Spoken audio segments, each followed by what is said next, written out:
Olá pessoal, bom dia, boa tarde, boa noite, dependendo da hora que vocês estiverem vendo esse vídeo. E hoje nós vamos para mais uma aula na nossa disciplina Dinâmica de Grupos e Relações Humanas 1. Hoje a gente vai discutir o texto As Três Dimensões da Dinâmica Grupal, a ideológica, a dimensão ideológica, opa, ficou marcadinha ali, fenomenológica e a tecnológica. Bom pessoal, vocês já leram o texto, obviamente, essa altura já baixaram, já leram o texto e vocês viram que o texto é curtinho, pequenininho, poucas páginas, e ele é bem sucinto. O que eu queria dizer para vocês, antes de tudo, em relação a esse texto, até para explicar que esse vídeo aqui vai ser, espero que seja bem rápido, eu não vou nem me ater muito a fazer grandes explicações, eu vou mais realmente ler os slides aqui só para ficar um pouco marcado aí algum aspecto, ou alguma parte mais específica do texto do que outra. Mas como vocês já devem ter observado na leitura do texto, esse texto ele não tem ele não traz nenhuma novidade teórica, ele não traz nenhuma contribuição aí técnica, ou mesmo teórica, do âmbito aí dos estudos das teorias de grupo. Esse texto, ele basicamente está apresentando uma divisão pedagógica, uma divisão didática que a gente realiza quando a gente vai se referir a isso que a gente chama de teorias de grupo. Então, basicamente, vocês observaram, vocês leram que é um texto simples, é um texto, não tem muito nem o que você questionar, acredito inclusive que nenhum de vocês deve ter tido nenhuma dúvida, porque ele é rapidinho, você lê e ele já está falando, já é muito claro no que ele está dizendo.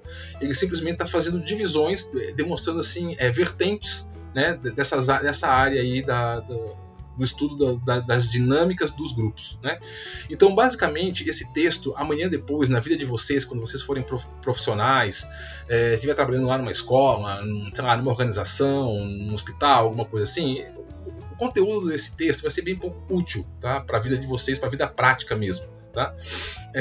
Porque na prática, no dia a dia, na vida real, pouco importa se o que você está fazendo é uma prática vivencial, se é um role-playing, se é um sociodrama, se é um psicodrama, ou um sociograma, o nome da técnica, qual é a vertente, qual é o autor que mais trabalhava com isso. Na vida real isso não importa.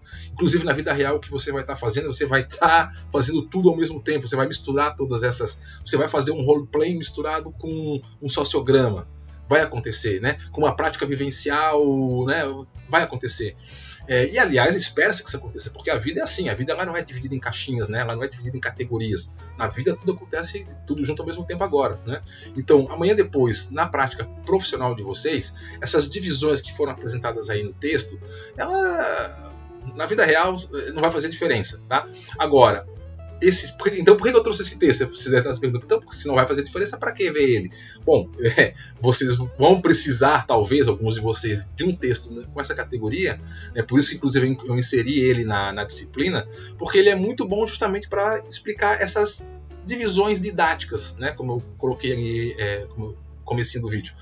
Porque amanhã depois, quando vocês, por exemplo, forem fazer um concurso público, o que está colocado nesse texto aqui é basicamente o tipo de coisa que se pergunta numa prova de um concurso público. Segundo a vertente tal, o tipo de técnica tal é utilizada para... Entendeu? Então, assim, esse texto, ele tem mais a contribuição dele, a grande vantagem dele é ajudar nesse aspecto dessa divisão didática, dessa compreensão de como é que tá ali, tem aqui, tem isso, ok.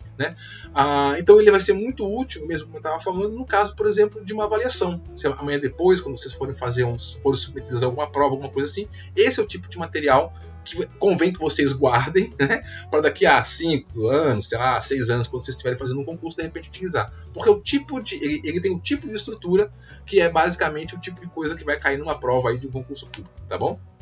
Então, inclusive, vocês vão ver, que mesmo tendo essas divisões também não são muito exatas, porque vocês vão ver ali que mesmo a vertente 1 ali com a vertente 2 e tal, um autor que está na vertente 1 também está na vertente 2, então o tipo de teoria que ele falava lá naquela vertente também é usado aqui. Como é que é isso? É assim porque na vida real, como eu disse antes, tudo está misturado, tudo está junto. Quando a gente fala de pequenos grupos, grandes grupos, por exemplo, mas o que é um pequeno grupo? Quando é que um grupo deixa de ser pequeno e passa a ser grande? Eu consigo entender que um grupo de 7 pessoas é um pequeno grupo, que um grupo de 500 mil pessoas é um grande grupo, mas e um grupo de 50 pessoas? É grande ou é pequeno? Entende? Então, na vida real, tudo isso que parece ser muito fácil, muito lógico, né? Aí na didática, né? Na vida real se mistura muita coisa e não é exatamente como está nos livros, né? Então, assim, por isso também não estranhem, como vocês devem ter reparado ali no texto, principalmente quando vai falar do Kurt Lewin, né? O Kurt Lewin é dessa vertente, mas ele também está naquela vertente, claro, ele está em todas, né? Ele foi, digamos assim, o cara que meio que começou com isso, né? Bom, então, para a gente não estender muito, porque eu não quero que esse vídeo aqui seja longo, até porque, como eu disse, não tem muito o que ser explicado, vamos direto lá para o texto, né? E aí, como é que o autor vai começar o texto? Ele vai começar falando isso que eu já estava dizendo agora, né? Que basicamente, né, apesar da vasta produção teórica sobre a dinâmica de grupos, evidencia-se a existência de 3 vertentes de compreensão desse campo ideológico, desse campo de estudos, né? Que é uma vertente ideológica, uma vertente fenomenológica e uma vertente tecnológica. Ora, vejam, percebam, isso aqui é uma separação didática, tá? Na vida real, vocês não vão ver essa diferença, tá?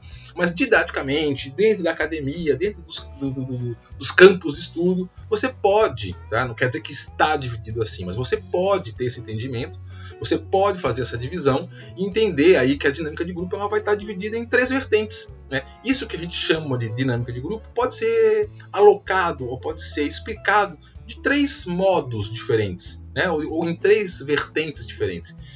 Quais seriam essas vertentes? Uma vertente ideológica, uma fenomenológica e uma tecnológica. Bom, vamos lá. O que cada uma delas mais se caracteriza, né? Vamos dizer que cada uma delas faz uma isca. Qual é a maior característica de cada uma delas? Na vertente ideológica, né? A vertente ideológica estuda as formas de organização do grupo, basicamente como existem as dinâmicas de forças, tá? Dentro dos grupos, a direção do grupo, os tipos de liderança, como os membros participam das discussões e das atividades do grupo, né? Nessa vertente destacam-se os trabalhos de Moreno, que na verdade Moreno se destaca muito mais na vertente fenomenológica, mas tá vendo? Ó, também está aqui, tá? Com seus estudos baseados em comunidades e nos trabalhos de Kurt Lewin, né? Voltados principalmente para compreender os fenômenos da liderança. Então, basicamente, nessa vertente ideológica, o que a gente vai estar encontrando aqui é, como o próprio nome diz, né? Uma vertente ou uma forma de você estudar grupos mais preocupado na questão das ideologias que envolvem a formação dos grupos, tá? Basicamente aqui, ó, como que um grupo se organiza, como que se estabelece uma liderança, como que se estabelece uma relação de troca ou de uma dinâmica de forças entre os indivíduos dentro do grupo. É isso que a vertente ideológica vai estar se preocupando, tá? Bom, a vertente fenomenológica, né, que seria essa segunda vertente, ela está mais focada em compreender como o grupo se forma, tá? Como que essas pessoas efetivamente elas vão se aproximando, como que elas vão começando a ter uma coesão, começando a ter aí uma relação umas com as outras, elas param de se comportar como indivíduos e começam a se comportar agora como uma massa, como uma estrutura maior. Basicamente essa vai ser a preocupação aí da vertente fenomenológica, tá? Como eles se desenvolvem, como eles se mantêm, quais são e como se aplicam as leis que o regem, né? Também consideram como o grupo se relaciona com as instituições mais amplas, como os fenômenos psicossociais que ocorrem em pequenos grupos são influenciados por uma estrutura social maior, ao mesmo tempo que constitui uma espécie de gestalt. A grande preocupação aqui dessa vertente é justamente tentar compreender isso. Às vezes até daria para fazer um pouco essa diferenciação. Por exemplo, a vertente ideológica estaria mais preocupada como que ocorrem as dinâmicas de forças entre indivíduos dentro de um grupo, né? Enquanto a vertente fenomenológica estaria mais preocupada em compreender como é que ocorrem as dinâmicas de forças de grupos dentro de grupos, né? Então, por exemplo, como é que um grupo familiar se comporta dentro de um grupo social de um país, né? Por exemplo, de que modo, né, as pressões sociais de uma determinada cultura vão influenciar o funcionamento de um grupo menor, como por exemplo a família, né? Ou de que modo um grupo como a escola, né,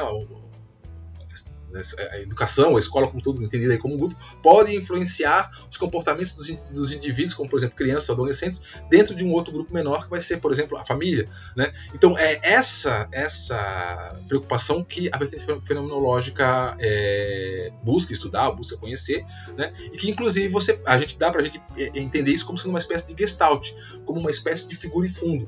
Como que de repente, né, um movimento de um grupo maior que está lá no fundo acaba influenciando um grupo menor que está aqui na figura, né? Está aqui na frente, né? Então essa relação de forças que se estabelece em um contexto mais amplo, quase como de uma sociedade, né?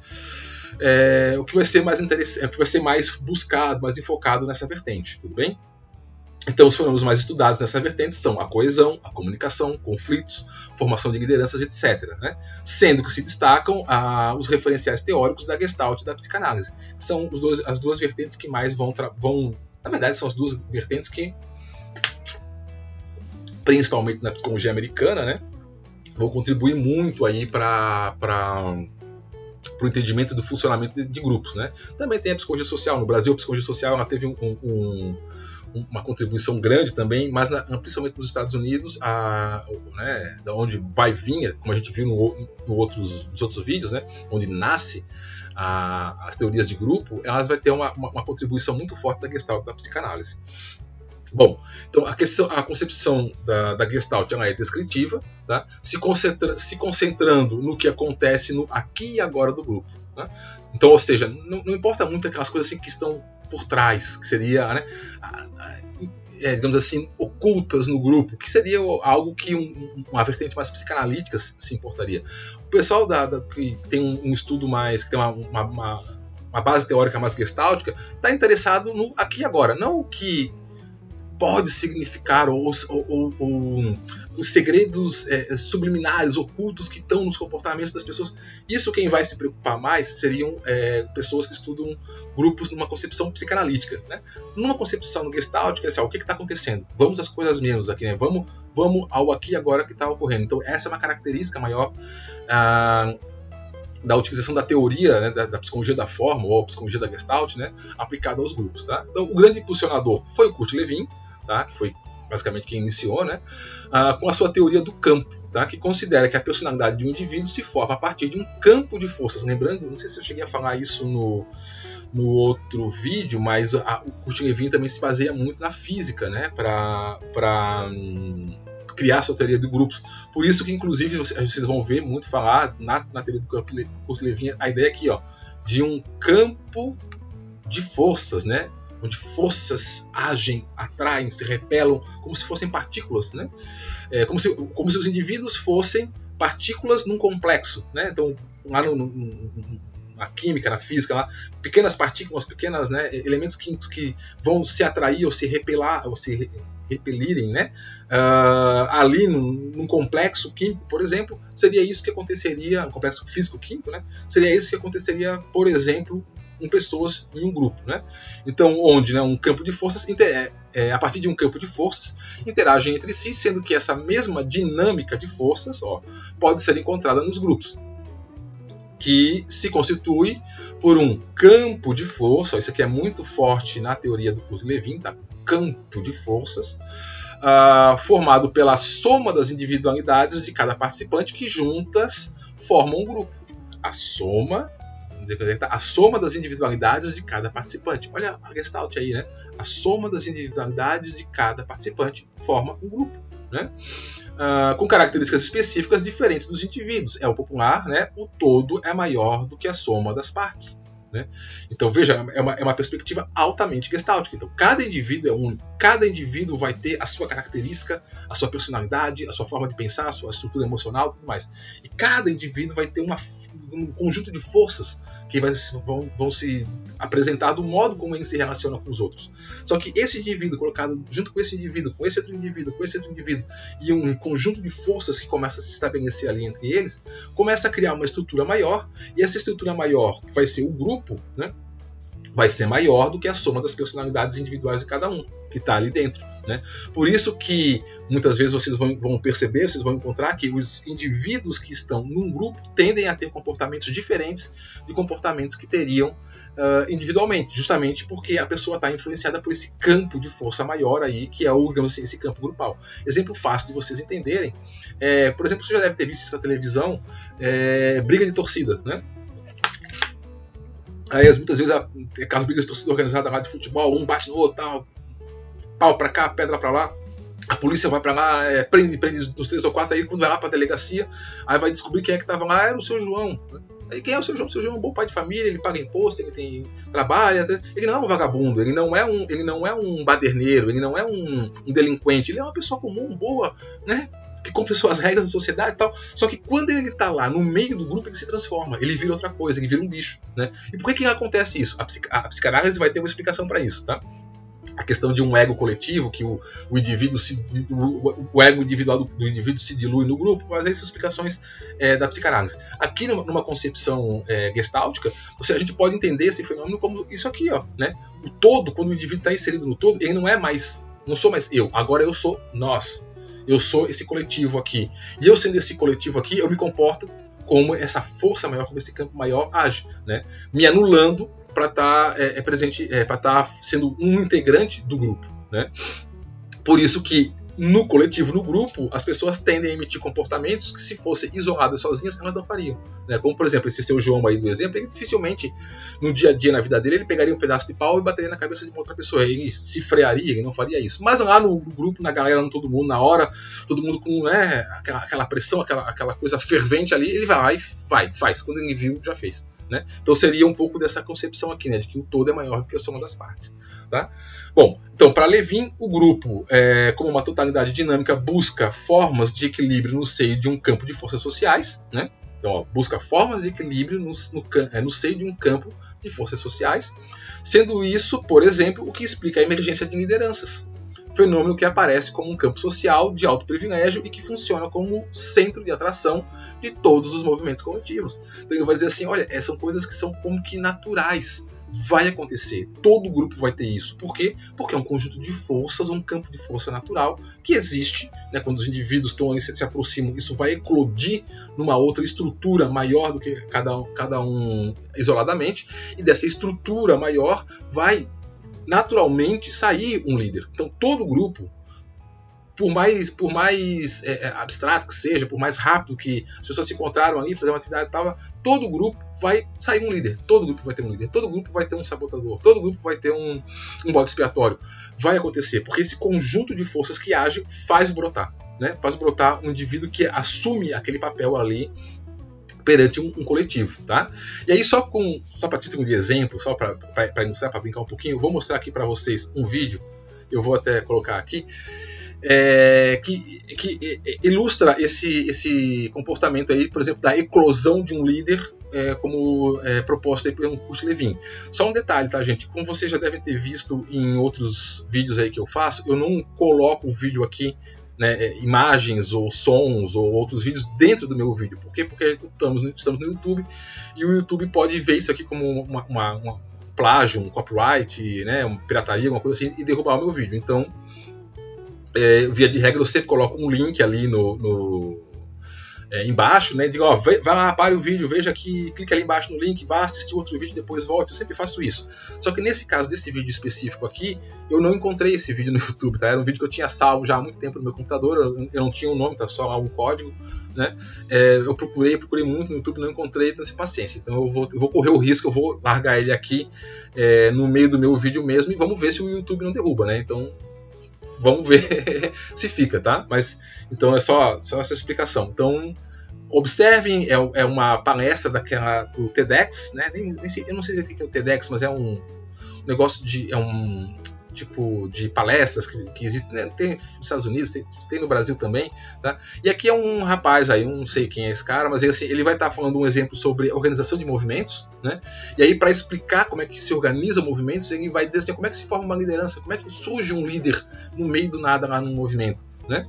E aí ele vai ilustrar com um vídeo também ali, né, que alguém filmou, e ele só vai ilustrar ali o comportamento das pessoas, mas serve direitinho para ilustrar esse tipo de argumentação ali do Kurt Lewin, de que o líder ele vai eclodir, né? Ele vai aparecer e que de repente as pessoas começam a seguir, né, o indivíduo que por um conjunto de forças se manifestou ali, né, no meio das pessoas e assumiu o papel de liderança, tá?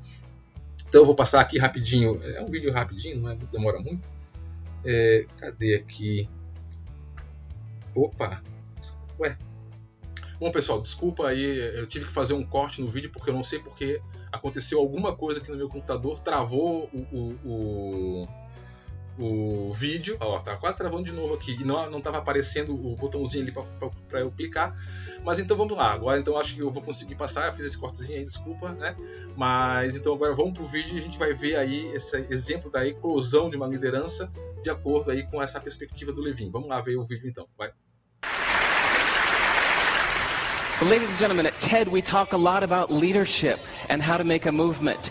So let's watch a movement happen, start to finish, in under 3 minutes and dissect some lessons from it. First, of course you know, a leader needs the guts to stand out and be ridiculed. But what he's doing is so easy to follow. So here's his first follower with a crucial role. He's going to show everyone else how to follow. Now notice that the leader embraces him as an equal. So now it's not about the leader anymore, it's about them, plural. Now there he is calling to his friends. Now if you notice that the first follower is actually an underestimated form of leadership in itself. It takes guts to stand out like that. The first follower is what transforms a lone nut into a leader.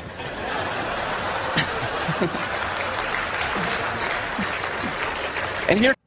Gente, vou só dar uma paradinha aqui, porque isso que o cara falou é extremamente importante, tá? Olha o que ele diz aqui, ó. Né? É o primeiro seguidor, aqui, ó. O primeiro seguidor é quem transforma um louco isolado num líder. É isso que o Kurt Lewin falava, né? Ó, conjunto de força. O cara tá lá, de repente ele levanta, começa a sacudir, começa a pular lá e tal. E é só um maluco, é um doido qualquer fazendo alguma coisa lá qualquer. Mas a hora que tem um que olha para ele e diz assim, entendeu? Gostei desse cara, o que esse cara tá fazendo? A primeira pessoa que joga, né? Na psicanálise a gente diria joga a sua libido, investe a sua libido, né? Mas aqui uma perspectiva mais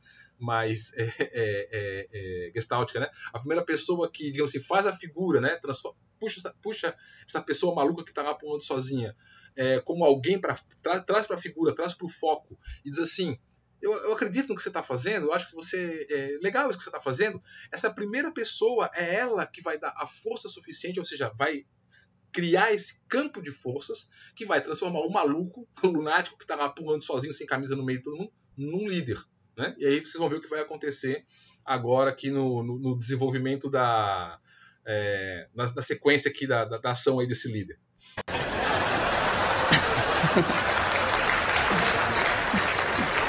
And here comes a second follower. Now it's not a lone nut, it's not two nuts, 3 is a crowd, and the crowd is news. So a movement must be public. It's important to show not just the leader, but the followers, because you find that new followers emulate the followers, not the leader.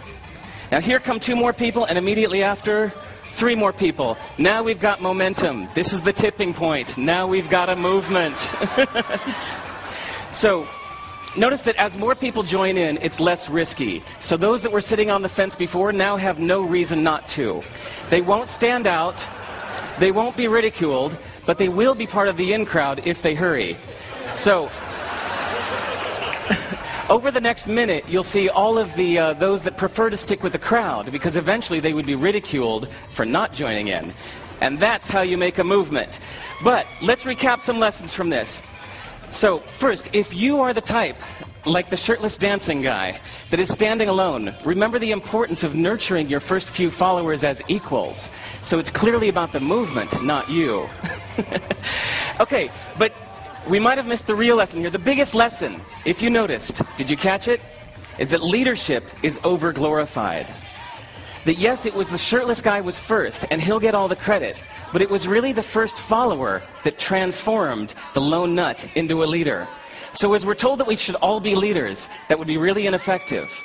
If you really care about starting a movement, have the courage to follow and show others how to follow. And when you find a lone nut doing something great, have the guts to be the first one to stand up and join in. And what a perfect place to do that, TED. Thanks.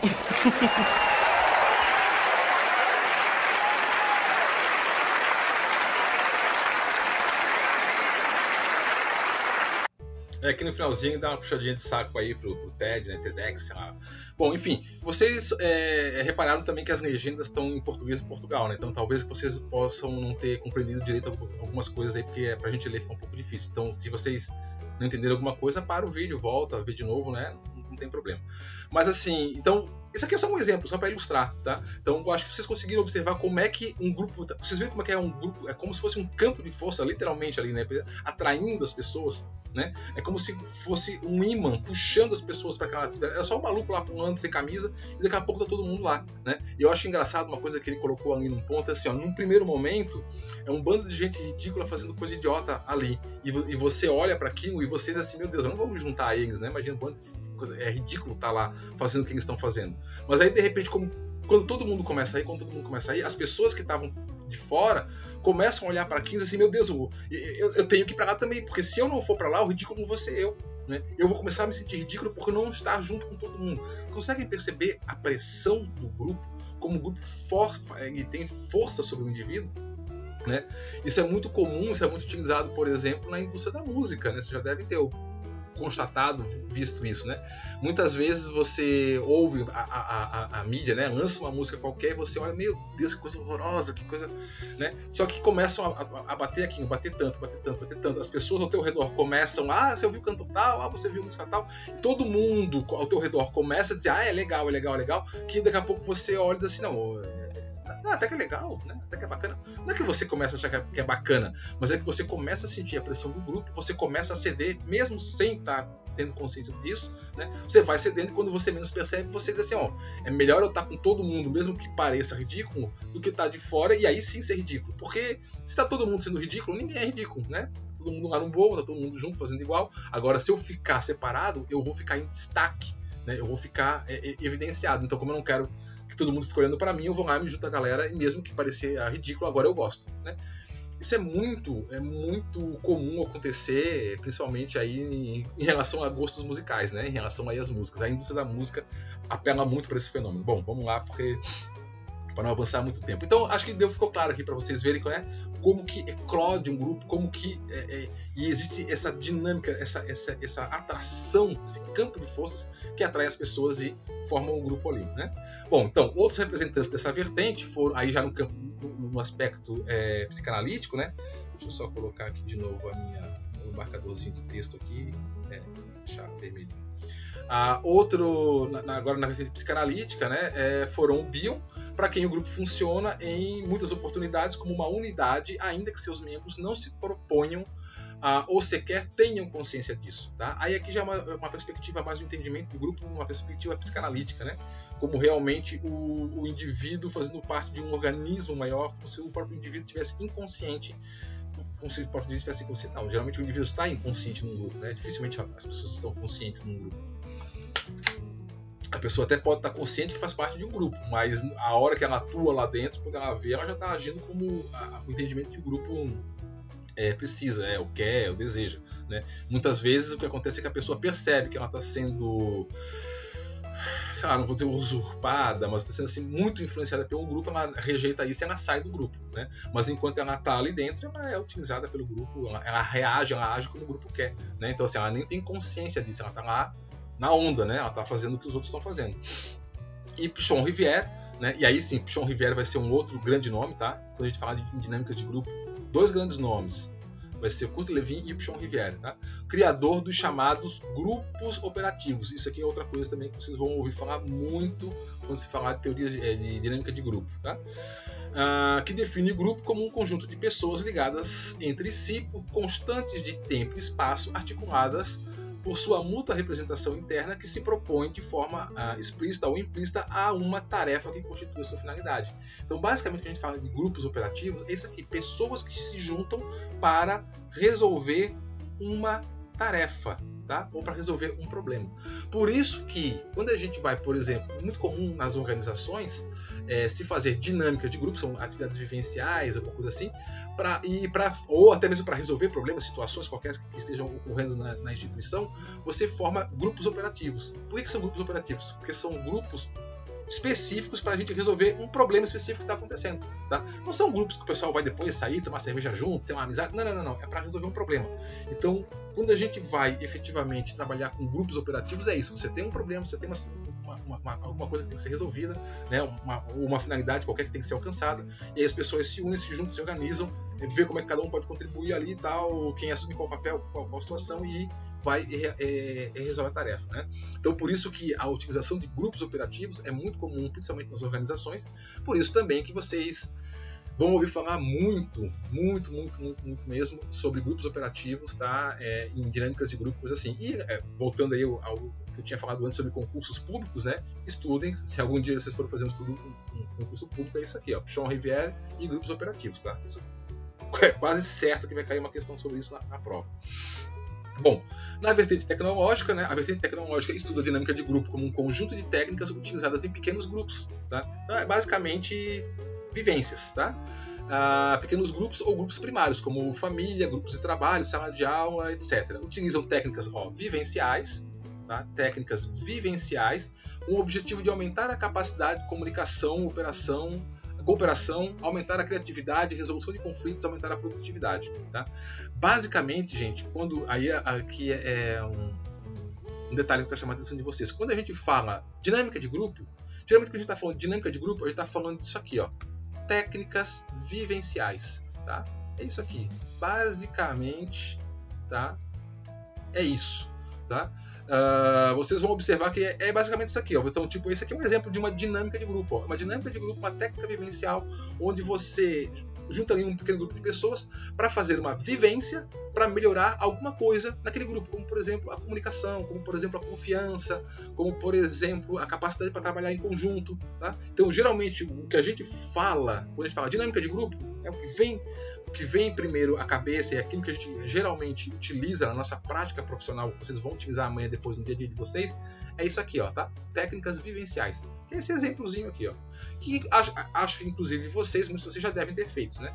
Geralmente quando o pessoal fala, vamos fazer uma dinâmica de grupo, essa dinâmica de grupo, vamos fazer alguma coisa que falar, começa, tem um tempinho, termina e depois a gente tira uma lição daquela atividade que a gente fez, é isso aqui, tá? Técnicas vivenciais, que é essa vertente aqui tecnológica, tá?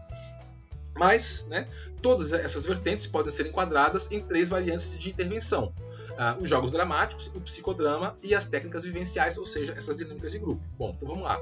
O que são os jogos dramáticos, né? Os jogos dramáticos privilegiam um jogo espontâneo, muitas vezes sem regras pré-estabelecidas. É uma variante do estudo dos grupos que enfatiza o lúdico, por isso é amplamente utilizado no campo da educação como forma de motivar grupos na realização de tarefas e alcançar objetivos, né? É muito comum o pessoal em escola às vezes fazer isso, né? Nos dias atuais seriam bem caracterizados por atividades de brainstorm ou desenvolvimento de startups. O que é esses jogos dramáticos? É muito comum, a gente vê muito isso hoje, né? Esses workshops, né, para desenvolvimento de startups, né? A gente vê muito, agora já parou um pouco, porque essa onda de startup já passou, né? Ou pelo menos passou o pico, né? Ainda existe e tal, mas é muito aquela coisa assim, você junta as pessoas lá, você joga uma tarefa, por exemplo, para elas. Pessoal, temos que desenvolver um produto, desenvolver uma empresa aqui para resolver um problema X da sociedade. E aí as pessoas se juntam lá, não tem uma regra, tá, pré-estabelecida, não tem o jeito certo para você resolver o problema. Não tem, o problema está aí, o problema está na vida. Como é que vocês resolveriam esse problema? Geralmente o pessoal faz muito aí nessas workshops, né, para identificar novos empreendedores, faz muito aí com o pessoal mais jovem, né, como é que tinha na negócio de party, como é que é aquela, esqueci o nome, é negócio de computadores que o pessoal faz muito, não sei o que, party, esqueci o nome agora, né? Mas que é isso, onde o pessoal se junta lá, olha, tem uma tarefa, tem que resolver um problema. O problema é como que a gente vai acabar com a fome no mundo, por exemplo.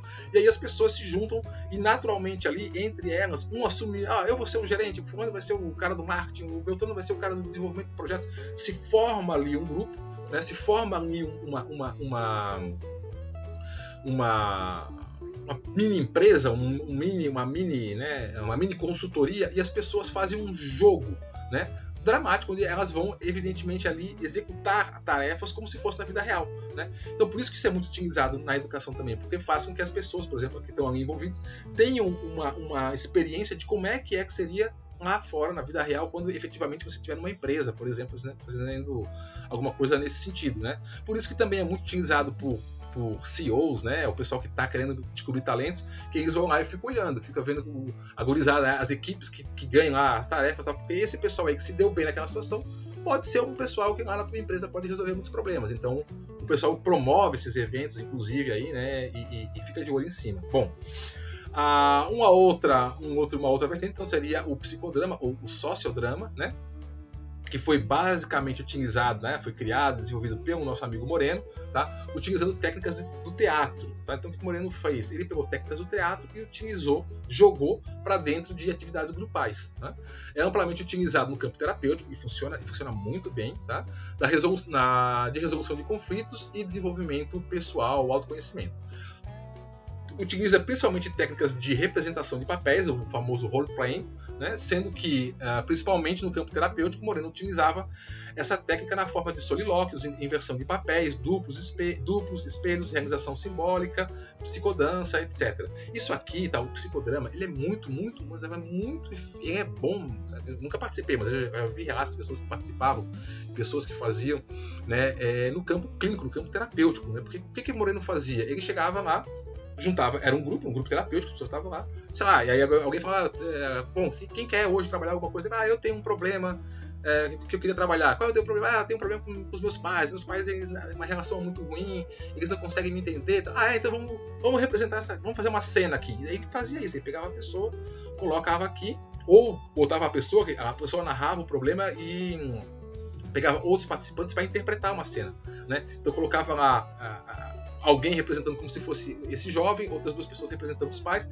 e eles representariam uma cena e o jovem se veria ali, né, tendo aquele comportamento que ele considera normal, mas que ele acha que os pais é um comportamento abusivo, tal, e por aí vai. Então as pessoas interpretam papéis, e muitas vezes o que ele fazia era isso aqui, por exemplo, a inversão de papéis. Isso aqui funciona muito. Né? Funciona muito mesmo, é impressionante como isso aqui é bom, né? Que é você se colocar no papel do outro. Então, teu pai, você acha que teu pai é muito agressivo, é muito autoritário? Então, beleza, então vamos representar aqui uma cena, só que em vez de você ser você vai ser o seu pai, né? Você vai ser o seu pai com todas as dificuldades que teu pai tem na tua vida, de pagar as contas, de ter que dar conta da família, de ter que acordar cedo para ir trabalhar, de ter um filho que de repente não ajuda muito em casa, né? Que nem para arrumar a cama, nem para lavar uma louça faz, mas que está toda hora querendo alguma coisa em troca, querendo alguma coisa, né? Um dinheiro, um telefone, alguma coisa assim. Então, se coloca no lugar dessa pessoa e agora você vai ter um filho que vai fazer exatamente as coisas que você faz. Aí uma outra pessoa ia lá, né, interpretava um filho birrento, mesmo, tá? Que é para a pessoa se sentir no lugar do outro. E quando ela se sente no lugar do outro, ela começa a entender que muitas vezes o comportamento que o outro emite não é uma coisa autoritária, grosseira ou sei lá, patológica. Muitas vezes é até uma reação normal, sabe? Uma reação até muito tolerante, mediante o tipo de pessoa que você é e o tipo de coisas que você faz. Então, isso aqui no campo terapêutico é muito, muito utilizado, muito bom, funciona, sabe? Assim, eu volto a dizer, eu nunca fiz, eu nunca participei, eu nunca tive experiências com psicodrama, mas eu conheço gente que participava de grupos de psicodrama e o pessoal saía lá das sessões mexido, assim, sabe? Eu me lembro do pessoal sair meio assim e tal, e mexia mesmo, né? Então também aqui nesse campo aqui, né, dessa vertente fenomenológica, dessa parte aqui do sociodrama, do psicodrama, também é possível colocar, tá, nessa variante as psicoterapias de grupo, qualquer tipo de psicoterapia de grupo, tá bom? Bom, vamos lá para acabar, né, não demorar muito. E as técnicas vivenciais, né, também conhecidas como ou simplesmente como dinâmica de grupo, foi aquilo que eu tinha falado lá antes. Quando vocês ouvirem, vamos fazer uma dinâmica de grupo aí para resolver um problema lá do pessoal naquele setor lá da empresa que está com um problema assim. Entenda que quando a pessoa fala dinâmica de grupo aí, ela está falando disso, ó, técnicas vivenciais. Tá? Você vai lá e vamos fazer uma atividadezinha, uma atividade para trabalhar melhor ali, sei lá, a questão das relações interpessoais, a questão da comunicação, a questão da clareza, né, entre as pessoas. Então, isso aqui, vamos fazer uma vivência. Né? Inclusive essas vivências, tá? Elas podem ser coisinhas pequenas, tipo de 1 hora, 2 horas ali, mas eu já vi às vezes empresas, inclusive há muitos anos atrás, eu participava eu ajudava, né, um pessoal que tinha uma empresa que ele fazia essas partes de vivências e fazia atividades vivenciais no mato, assim, no campo. Então levava as pessoas, a empresa fechava um pacote e a gente ia para um lugar isolado, geralmente no meio do mato, alguma coisa assim, ficava 2 dias, né, fazendo atividades de vivência, né? Era bem legal, as empresas bancavam, né? Tipo assim, bancavam ele. Eu não fazia parte da equipe, né? Eu fui convidado umas 2 vezes lá, tal, para ajudar. Eu conhecia o rapaz que fazia e aí eu fui. Mas eles faziam isso, então assim, sabe? Era tipo assim, um final de semana onde toda a equipe lá, todo mundo lá junto e tal, e uma vivência atrás da outra. E o pessoal depois relatava, dizia que causava mudanças legais aí no contexto organizacional das empresas, né, que contratavam ao serviço dessa empresa aí, desse meu colega, né? Então são amplamente utilizadas no campo das organizações, né? Educação, né? Empresas, por exemplo, são atividades que facilitam a sensibilização e a conscientização, né? Equipes que estão com um problema, que não estão funcionando direito, faz isso, porque amplia a conscientização das pessoas, bem como o autodesenvolvimento pessoal, profissional, por isso que as empresas investem muito nisso, e grupal, tá? Também é bastante utilizada na seleção de pessoas, né? Pessoal, sempre que vocês ouvirem falar, vai ter seleção de pessoal, vai ter uma dinâmica de grupo. É isso aqui, ó, tá? Uma técnica vivencial. Onde as condições criadas no grupo podem ser utilizadas para avaliar as pessoas, né? Você vê se a pessoa se ela é muito fechada, se ela quer fazer tudo sozinha, se ela compartilha, se ela delega tarefas, se ela centraliza, né? E aí, dependendo do perfil que você quiser, se você quer uma pessoa mais centraliza, uma pessoa que abra mais, aí você já consegue escolher ali, tá? Por fim, então, tá, gente, de modo geral e amplo, né? Todas as atividades que envolvem atividades pessoais em conjunto, né, reuniões, workshops, grupos de trabalho, de estudos e de desenvolvimento pessoal, são atividades ou que envolvem dinâmica de grupos, né? Sendo que essas divisões correspondem mais a questões pedagógicas ou de pesquisas do que efetivamente prática, tá? Então, vou frisar isso aqui, ó. Sendo que essas divisões correspondem mais a questões pedagógicas ou de pesquisas do que efetivamente práticas. Era aquilo que eu tinha falado lá no comecinho do vídeo. Olha, na vida real de vocês não vai fazer muita diferença, tá? Eu vou fazer uma técnica vivencial, não vou fazer um roleplay, não, eu vou fazer lá um psicodrama. Na tua vida real, você amanhã depois como profissional, numa escola, numa organização, sabe, num tribunal, sei lá onde você vai trabalhar amanhã depois, não vai fazer diferença se você, estou usando uma técnica da vertente fenomenológica, não, agora estou utilizando uma vertente da técnica, uma técnica da vertente ideológica. Na vida real, as pessoas não querem saber isso, e você também não vai se importar com isso. Então, basicamente, isso daqui é mais no sentido pedagógico, é mais no sentido didático, tá? E, de novo, foi aquilo que eu falei, é o tipo de coisa que é cobrado num concurso. Então, é mais... Eu trouxe esse texto aqui mais para vocês, mais para isso, para vocês já terem essa noção, essa concepção, se amanhã depois aí vocês forem fazer um concurso público, guarda esse material e vocês já utilizam ele aí no futuro, tá? Então, nas intervenções sobre grupos, né, fica claro que todas essas vertentes acabam se sobrepondo ou se complementando. É isso que eu estava falando, né? Na vida real mesmo, você vai começar a fazer uma técnica vivencial e vai terminar lá no roleplay, vai acontecer, né? Ou você vai começar lá fazendo um psicodrama e vai terminar com, sei lá, fazendo uma própria técnica vivencial. Então, assim, essas coisas elas vão se sobrepor, elas vão estar uma em conjunto com a outra, porque é tudo dinâmica de grupo, né? É tudo técnica de grupo, é tudo intervenção sobre grupo. Então, não vai fazer muita diferença, não vai nem fazer muito sentido você querer separar e ser muito purista na hora de fazer uma atuação, tá? Atuando sobre grupos, você vai estar utilizando algum desses elementos de algum modo em algum momento, tá? Então, também não se preocupe muito com isso. Tem que ser isso, tem que ser aquilo, relaxa, tá? O importante efetivamente é conseguir o objetivo aí, que é conseguir o bom funcionamento do grupo, tá bom? Então, gente, por hoje é isso, né? Foi um vídeo que não foi tão curtinho, 45 minutos aí já, mas foi suficiente. A gente mata esse texto, né? Foi aquilo que eu falei, não tinha muita coisa para ser explicada, não tem nenhuma teoria, não tem nada aí por trás, é só mesmo uma explicação didática, né? Então é bem simples, é bem tranquilo. Então acho que não ficou nenhuma dúvida, mas se ficou alguma dúvida, né, deixa ela registrada aí, que quando a gente tiver agora acho que o nosso próximo encontro é um encontro síncrono, né, aí a gente então esclarece qualquer dúvida que tenha ficado aí, tá bom? Então desejo aí um bom final de dia, bom final de noite, não sei que hora vocês vão estar vendo esse vídeo, né, bons estudos para todo mundo, e a gente se vê então agora no nosso encontro síncrono, né, um abraço então e a gente se vê lá.